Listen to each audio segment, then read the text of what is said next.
మీరు చెప్పారు జాతీయ సమగ్ర విధానం మనకి వ్యవసాయానికి సంబంధించి లేని మాట వాస్తవం. కానీ అది ఎంఎస్ స్వామినాథన్ గారు 2006లో దేశానికి ఒక జాతీయ సమగ్ర విధానాన్ని ఆయన రిపోర్ట్లో ఇచ్చారు. సరే, యూపీఏ 2 దాన్ని అమలు చేయలేదు. సబ్సిక్వెంట్గా మీరు ఎన్డీఏ అధికారంలోకి వచ్చారు. మీరు కూడా దాన్ని సమ్మర్లీ రిజెక్టెడ్, అది పక్కన పెట్టేశారు. అది అంటే అది కేవలం యూపీఏ వేసిందనేటువంటి కారణమా, లేకపోతే ఇటీవల కాలంలో చూస్తే అసలు ఎన్డీఏ ఫోకస్ అగ్రికల్చర్ మీద లేదు అనేటువంటిది చాలా స్పష్టంగా కనపడుతుంది.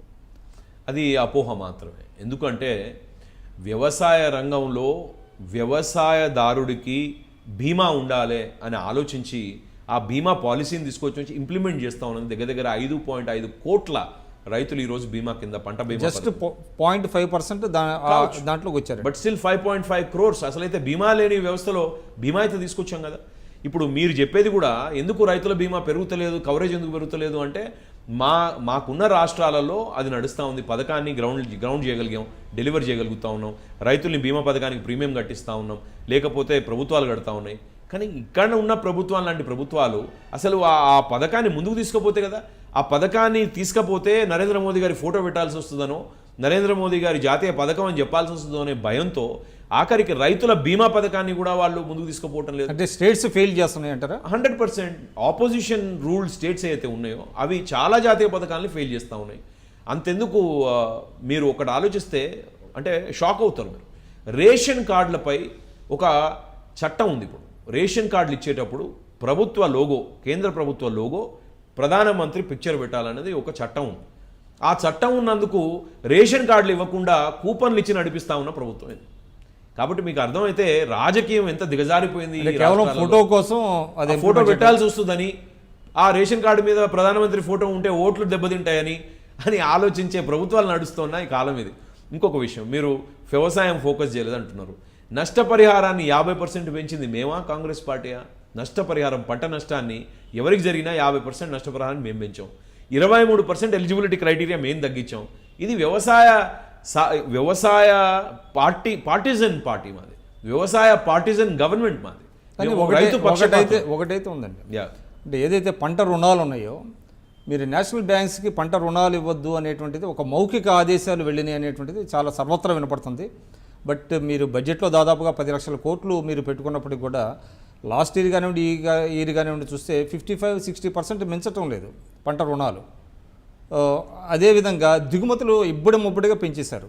ఇవాళ వ్యవసాయ ఉత్పత్తులు దిగుమతులు చూస్తే మీరు చాలా అసలు ఆశ్చర్యపోతున్నారు అన్నమాట. అంత స్థాయిలో మీరు పప్పు ధాన్యాలు కానివ్వండి, ఆఖరికి గోధుమలను కూడా మీరు దిగుమతి చేసుకునే పరిస్థితి తీసుకొచ్చారు. అంటే అంటే అగ్రికల్చర్ని ఈ ప్రభుత్వం పూర్తిగా నెగ్లెక్ట్ చేసింది అనేటువంటి దానికి నెంబర్ ఆఫ్ ఎగ్జాంపుల్స్ మనం చెప్పుకోవాల్సిన అవసరం కూడా ఉంది. కనపడుతున్నాయి. మీకు వచ్చిన ఇన్పుట్స్ యాక్యురేట్గా లేవు.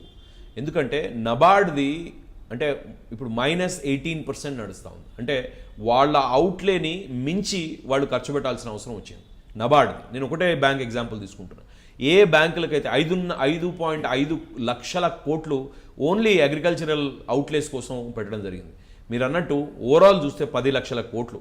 సో ఈ అవుట్లేస్ అన్నీ కూడా అంటే మా గొప్పతనం, మా సమర్థత ఏదో రాజకీయంగా నేను అధికార ప్రతినిధి కాబట్టి చెప్పుకోవటం లేదు. మేము గర్వంగా ఎందుకున్నామంటే మా బడ్జెటరీ కన్జంప్షన్ చూస్తే మీకు మా సమర్థత అర్థమైపోతుంది. ఎక్కడ కూడా 98% బడ్జెటరీ అలొకేషన్స్ ఫినిష్ చేసిన గవర్నమెంట్లు ఈ 70 సంవత్సరాల్లో మీరు చూపెట్టలేరు, మా గవర్నమెంట్తో సహా ఇంతకుముందు. కాబట్టి అంత సమర్థతతో నడుస్తుంది. ఇక్కడ చూస్తే ఏ రంగంలో కూడా అలొకేటెడ్ బడ్జెట్స్ని స్పెండ్ చేసిన పరిస్థితి లేదు. వాటిని రూట్ చేయడమో, వాటిని మిస్లీడ్ చేయడమో, మిస్డైరెక్ట్ చేయడమో జరుగుతూ ఉంది. కాబట్టి మీకు ఫిస్కల్ డిసిప్లిను, బడ్జెటరీ డిసిప్లిను, మీకు గవర్నెన్స్ కేపబిలిటీ, కాంపిటెన్స్ లేకపోతే అట్లాంటి ప్రసక్తే ఉండదు. ప్రణాళికాబద్ధంగా మీరు ఖర్చు చేయగలిగే ప్రసక్తే ఉండదు. కాబట్టి చాలా ప్రణాళికాబద్ధంగా, వ్యవస్థీకృతంగా, చాలా ట్రాన్స్పరెంట్గా, కరప్షన్ ఫ్రీ, జీరో కరప్షన్ గవర్నమెంట్ని నరేంద్ర మోదీ గారు ఈరోజు నడిపిస్తూ ఉన్నారు. రెండో విషయం, మీరు అగ్రికల్చర్ గురించి ఇంకొక విషయం చెప్పారు, దిగుమతుల గురించి చెప్పారు. దిగుమతులు ప్రైస్ స్టెబిలైజేషన్ కోసం, ఇన్ఫ్లేషన్ తగ్గించడం కోసం తీసుకురావడం జరుగుతూ ఉంది. నేను ఒక సాకుగా చూపిస్తున్నారు. సాకు అంటే అది వాస్తవం కదా. మనం చూసాం దేశంలో టమాటా ప్రైజ్లు ఏమవుతూ ఉన్నాయి, ఆలు ప్రైజ్లు ఏమవుతూ ఉన్నాయి, అనియన్ ప్రైజ్లు ఏమవుతూ ఉన్నాయి, జొన్నల ప్రైజ్లు ఏమవుతూ ఉన్నాయి. ఎందుకు జరుగుతూ ఉంది ఈ ఫ్లక్చుయేషన్ అంటే హోర్డింగ్ జరుగుతూ ఉంది. హోర్డింగ్ని మీరు ఎట్లా బీట్ చేస్తారు? హోర్డింగ్ని బీట్ చేయాలంటే మీరు ఇంపోర్ట్ చేసుకోవాల్సిందే. హోర్డర్ భయపడాలి. హోర్డర్ భయపడి హోర్డర్స్ ని ప్రభుత్వం ఏం చేయలేదంటారా? ఎట్లా అంటే మీరు అంటే ఆ వ్యవస్థ ఉండుంటే ఇప్పటి వరకు పెంచి ఉంటే తప్పకుండా కూడా ఈ ఫ్లక్చుయేషన్స్ ఉండేవి కావు కదా మనకి. ఆ వ్యవస్థని వీళ్ళు పెంచలేదు కాబట్టి, ఎందుకంటే రాజకీయంగా వాళ్ళ ఎంపీలు వాళ్ళ ఎమ్మెల్యేలే హోర్డర్స్గా మారినప్పుడు కాంగ్రెస్ పార్టీ వ్యవస్థలో వాళ్ళని మనం ఇప్పుడు పట్టుకునే పరిస్థితిలో ఇంకా యంత్రాంగం తయారు కాలేదు కాబట్టి వాళ్ళని బెదిరించాలి. విరుగుడు దిగుమతులు అంటారా, ఇంపోర్ట్స్ అంటారా? ఏమంటున్నా దానికి విరుగుడు ఇంపోర్ట్సే కదా. ఇప్పుడు నేను ఒక లక్ష టన్నుల ఆనియన్ని నేను హోల్డ్ చేస్తే, మేము 2 లక్షలు ఇంపోర్ట్ చేస్తే పనికి రాకుండా పోతాయి కదా. 1,00,000 టన్నుల holder will be defeated. So నేను అనేది అదే కాకుండా ఇంకొకటి అంటే మీరు you want to punish the hoarder, but at the same time you are punishing the farmer also. No, we're not. ఎందుకంటే ప్రైస్ స్టెబిలైజేషన్ జరిగినప్పుడు కన్జ్యూమర్కే కాకుండా రైతుకు కూడా బెనిఫిట్ అవుతుంది కదా. ప్రైజెస్ పడిపోయినప్పుడు రైతుకు నష్టం జరుగుతుంది, ప్రైజెస్ స్టెబిలైజ్ అయినప్పుడు రైతుకు నష్టం జరగదు. కానీ ఈరోజు ఎటు పోయినా కూడా రైతుకు నష్టం జరిగే పరిస్థితి ఎందుకు ఉంది అంటే, నేను అందుకని ఇంతకుముందు చెప్పిన మీకు, ఒక సమగ్ర విధానం లేని భారతదేశం, రైతు కష్టం మీద పెరిగిన ఈ దేశం ఈరోజు రైతు కష్టం మీద పెరగటం లేదు అనుకుంటాం. ఎందుకంటే జీడిపి కాంట్రిబ్యూషన్ తగ్గిపోయి అక్కడ దాకా వచ్చింది పరిస్థితి, 14%కి వచ్చింది, 14.6%. అంటే అంత దిగజారిపోయిన వ్యవసాయ పరిస్థితి నరేంద్ర మోదీ గారి ప్రభుత్వంలో రాలేదు, అంతకంటే ముందు జరిగిన ప్రభుత్వాల్లో వచ్చినాయి. ఇప్పుడు మేము పెంచడానికి ట్రై చేస్తున్నాం. అందుకనే కదా ఈరోజు ఏ విధానపరమైన నిర్ణయం తీసుకున్నప్పటికీ రైతే నష్టపోవడం జరుగుతూ ఉంది. ఎందుకు జరుగుతూ ఉంది అట్లా అంటే, ఇప్పుడు ఒక సమగ్ర అగ్రికల్చరల్ పాలసీ ఈ దేశంలో లేకపోవడం, ఈ దేశంలో అంటే పొలిటికలీ రైట్ కాకపోవచ్చు నేను మాట్లాడితే అప్పుడప్పుడు, ఇది ఎవరు మాట్లాడడానికి కూడా ధైర్యం చేయరు. ఇప్పుడు రీటైల్ ఫార్మరు ఈ ఇప్పుడున్న వ్యవస్థలో రీటైల్ ఫార్మింగ్ అనేది అన్వయబుల్. 1-2 ఎకరాలు 1 నుంచి 10 ఎకరాలు ఉన్న వాళ్ళు కూడా వ్యవసాయం చేస్తే అంతా మంచిగా ఉండి, వాతావరణం మంచిగా ఉండి, మంచి పంట వచ్చినా కూడా లాభాల్లోకి వచ్చే పరిస్థితి లేదు, రారు. ఎందుకంటే ఇప్పుడున్న పరిస్థితి అట్లాంటిది. కాబట్టి ఎప్పుడైతే మీరు కోఆపరేటివ్స్ చేస్తారో, కలెక్టివ్స్ చేస్తారో, పెద్ద ఎత్తున 1000 ఎకరాలలో 1,00,000 ఎకరాలలో మీరు ఒక వాతావరణ సైంటిఫిక్ అప్రోచ్తో మీరు చేస్తారో, అప్పటి తప్పించి ఫార్మర్స్ గిట్టుబాటు వచ్చే పరిస్థితి లేదు. కాబట్టి అది చేయాలి అంటే మీరు ఒక నిబద్ధత గల ఒక వ్యవస్థని రాష్ట్రాల్లో, దేశంలో చేయాలి. మన క్వాసీ ఫెడరల్ వ్యవస్థలో land and agriculture related issues అన్ని స్టేట్ లిస్ట్లో పడేసరికి వీటన్నిటినీ కూడా రాజకీయం చేసేసి ఆ వ్యవస్థని ధ్వంసం చేసి పెట్టారు రాష్ట్ర ప్రభుత్వాలు. కాబట్టి ఈరోజు మీరు చూస్తూ ఉంటే ఇదే నేను చెప్పినదే మీకు అర్థం పడుతుంది. తెలంగాణ ప్రభుత్వం చేస్తున్న పని, రైతుల్ని కంప్లీట్గా వాళ్ళని అడ్డి విరిచి, రైతాంగాన్ని మొత్తానికే రోడ్డు మీద తీసుకొని వచ్చి, వ్యవసాయాన్ని పనికిరాని ఒక వ్యవస్థగా తయారు చేసిన ఘనత కేసీఆర్ గారి ప్రభుత్వానికి. ఎలాగంటారు?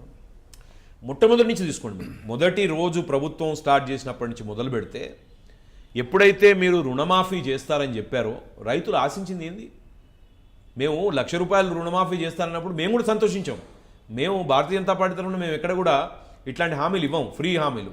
సరే 1-2 రాష్ట్రాల్లో ఇప్పుడు మొన్న ఇవ్వాల్సిన అవసరం వచ్చింది అనుకోండి. ఎందుకు ఏం అవసరం వచ్చింది? యూపీలో ఇచ్చారు కదా. ఎందుకంటే నష్టం చాలా పెద్ద ఎత్తున జరిగి ఉన్నది అక్కడ. అంటే అట్లా కదా, అది అంటే మీరు చాలా అనువుగా చెప్పుకుంటున్నారు. ఇక్కడ కేసీఆర్ గారిను చంద్రబాబు నాయుడు గారు విమర్శించలేదని చెప్తా ఉన్నా కదా. నేనేమంటున్నా మాకు సిద్ధాంతపరంగా ఫ్రీ బీస్ ఇచ్చే అలవాటు లేనప్పటికీ వారు ఇచ్చిన దాన్ని మేము స్వాగతించాం. ఎందుకంటే రైతులు కష్టాల్లో ఉన్నారు, ఆయన ₹1,00,000 మాఫీ చేస్తే రైతులు బాగుపడతారు అనుకున్నాం. కానీ ఆయన ప్రమాణ స్వీకారం చేసినాక వచ్చి ఇమీడియట్ నెక్స్ట్ డే కన్ఫ్యూజ్ చేయడం మొదలుపెట్టాడు ఈటెల రాజేంద్ర గారిని ఉపయోగించుకొని. నేను అందుకనే అంటున్నా, అంటే ఒక పకడ్బందీ వ్యూహంతో దాన్ని 4 పార్ట్లు చేశారు.